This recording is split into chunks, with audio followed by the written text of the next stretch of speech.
నా Abhiram journey through travel అవుతూ ఉంటుందండి. ఒక స్కూల్కు రోడ్ నుంచి ఒక 15-16 ఇయర్ టీనేజ్ నుంచి 35-36 తను యూఎస్కి వెళ్ళి ఒక స్టార్ట్అప్ యాప్ స్టార్ట్ చేసి పెద్ద మిలియనర్ అవుతాడు. సో ఈ జర్నీ త్రూ మనం తెలుగు సినిమా టైం లైన్ కూడా చూపిద్దాం అనుకున్నాము. సో కొన్ని సినిమాలు రెఫరెన్స్ తీసుకోవాల్సి వచ్చింది. సో మహేష్ గారు సినిమాలుగా రెఫరెన్స్గా తీసుకున్నాము. సో స్టార్టింగ్ విత్ పోకిరి ఒకడు అలా 2-3 సినిమాలతో ట్రావెల్ అయ్యాం. ఆయన కరియర్ స్టేజెస్లో డిఫరెంట్ బ్లాక్ బస్టర్స్ని అలా ట్రాక్ చేసుకుంటూ వెళ్ళాం. జస్ట్ ఆ స్క్రీన్ ప్లే మీకు ఈజీగా అర్థం అవడానికి. సో యా, అక్కడి నుంచి పుట్టింది. అంటే చేతు గారు ఒకడు పోకిరి దూకుడు 3 బ్లాక్ బాస్టర్ సినిమాలు తీసుకున్నాం.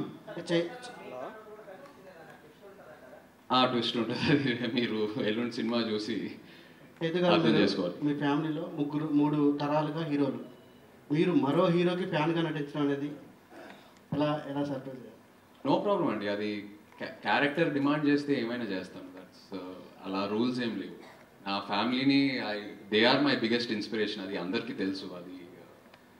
అది ఓపెన్గా చెప్తాను. బట్ ఈ సినిమాకి కథకి అది చేయాల్సి వచ్చింది and I'm as an actor నేను చేస్తానండి, కన్విన్స్ అవుతాయి. విక్రమ్ కుమార్ గారు